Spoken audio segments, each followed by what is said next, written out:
Pisces, hi! Welcome to Mr. Queen PH. At ito ang inyong weekly reading for April 8 to 14, 2024. This is a general reading. Just take what resonates. Watch your Sun, Moon, Rising, Venus for other messages. And thank you sa lahat ng mga sumusuporta dito sa ating channel. Just a reminder, gamitin nyo lamang ang reading na to bilang gabay. Pa-follow, like na rin ating Facebook at TikTok. Lahat po yan Mr. Queen PH. Like, share, subscribe, turn on post notifications para lagi kayong updated sa ating mga readings. And if you're interested in private readings, meron tayong link sa description at sa pinned comment para makapag-book kayo.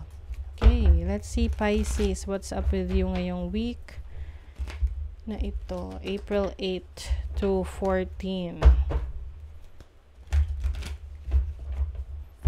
For Pisces. Oh, what? Pisces. Someone is heartbroken. Bakit? Something disappointing happened, no? So, maaring merong disappointment sa isang tao, sa buhay mo, or situation. You have the Sun, Temperance, the Three of Cups. I think itong Three of Swords energy na to is ano lang siya, minor issue. Okay? Ngayong second week. You have the Sun. This is about happiness, clarity, energy. Okay? Temperance is about healing. So I think whatever this is na challenging situation sa inyo, you will be able to recover from that, no? Pwedeng issue sa isang kaibigan or troublesome na connections or situation. Yung iba sa inyo pwedeng merong taong malapit sa buhay nyo na madi-disappoint kayo dahil sa gagawin niya. Let's see, what is the Three of Swords? What is the Three of Swords? Oh, the Devil. Naku. Temptation. Okay. Yeah, yung iba sa inyo pwedeng you are in a situation na toxic relationship, merong codependency, and maari ring meron kang kailangang, may mga sacrifices na kailangan kang gawin para makaiwas ka na sa temptation na yan. So example, anything na unhealthy sa buhay mo. Example, bawal sa'yo yung matatamis. Andito na naman ako sa matatamis na yan. Pero mahilig ka talaga, foodie ka mahilig ka sa food. Mahilig kang kumain, mahilig ka sa kanin.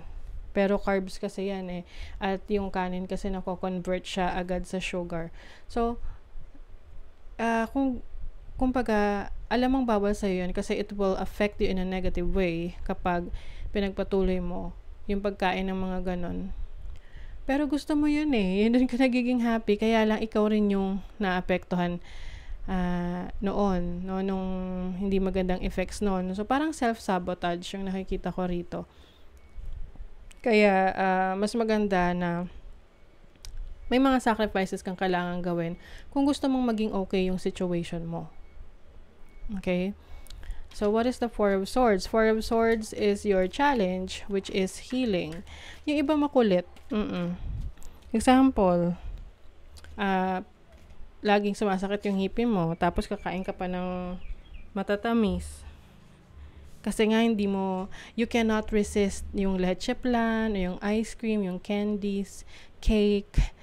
Pero, magti-trigger naman siya ng toothache, 'di ba? Judgment. You need to change, or there are things that you will do para magbago ka. So ang nakikita ko rito, parang awakening sa iyo ngayon, no? There's going to be an awakening of your current situation. Ano yung bagay na sinasabotahe mo sa buhay mo na alam mong hindi naman nakakabuti na sa'yo? Can be a relationship. You are in a toxic situation, paulit-ulit, cycle. Tapos, alam mo naman na kapag hinayaan mo yung sarili mo magstay sa ganyang situation, puro problema yung aabutin mo. So ngayon, ang challenge sa'yo is paano mo babaguhin yung sitwasyon mo na yan para hindi ka na masasaktan. Your opportunity is the Ace of Swords. So this is a new beginning. This is also clarity in your situation. You have the Hermit. The Hermit is about reassessing the situation. Self-reflection. Self-realization. Ang dami mong marirealize ngayon, Pisces. And with the Queen of Wands, you will experience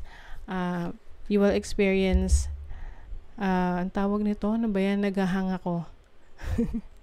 You will experience freedom. And at the same time, magsiset ka rin ng boundaries sa sarili mo. Magsiset ka ng boundaries sa mga tao na will try to bring you down. Oo. Na ito yung tipong umiiwas ka na nga sa bawal sa'yo, nagsasacrifice ka na, tapos may mga tao pa rin na pasaway na itetempt ka pa na gawin ulit yon, 'di ba? So, you are going to protect yourself from those people. Sa iyong money, career, finances, there is success coming in, especially kung magiging very much focus ka sa isang idea ngayon na gusto mong gawin para ma-improve ang iyong trabaho, business, or career. You have the Star. Yung iba sa inyo, you are, kumbaga, ang ginagawa mo ngayon sa career, business mo, finances mo ay part of your destiny, part of your dreams. You are in alignment of your goals. So, sa relationship, Knight of Wands, Four of Wands, some of you ay maaring merong bubuuhing connection na pwedeng strange relationship with someone. Yung tipong hindi kayo nag-uusap for quite a while, like your parents, kapatid, kamag-anak. And then, I feel like someone is going to reach out. Makikipag-usap. And magiging maayos na yung relationship ninyo. So, it's like a reunion. Pwedeng literal na reunion na magkikita-kita ulit kayo sa family, and then yun yung magiging chance para makapag-usap kayo at masettle nyo yung naging problema nyo in the past.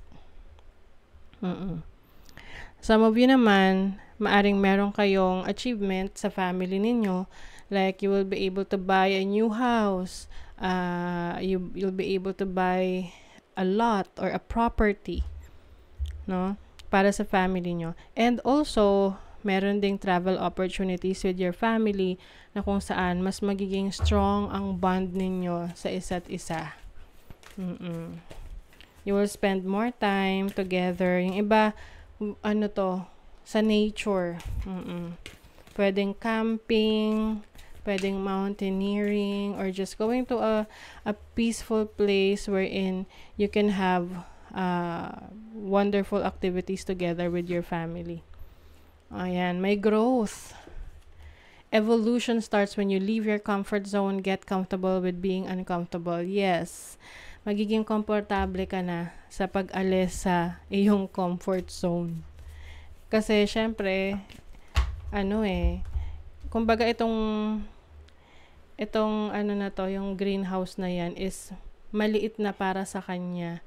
So, kailangan mo nang lumipat ng ibang greenhouse para doon ka mas mag-grow.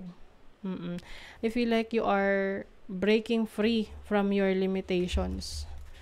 Kung nalilimitahan ka sa situation mo sa trabaho, sa business, sa career mo, then it's time for you to explore other opportunities. Sovereign. You are the queen of your life or the king of your life. Treat yourself like a royalty. So, kumbaga, ibibigay mo sa sarili mo yung dine-deserve mo. And being a sovereign, you are in control, 'di ba? Ikaw yung nagma-manage ng buhay mo, ng mga plans mo in the future.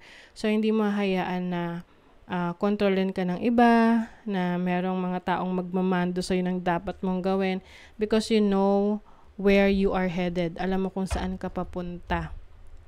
And ang pupuntahan mo is your self-improvement sa place na kung saan dun ka mas mag-grow, manunurture mo yung talents and skills mo.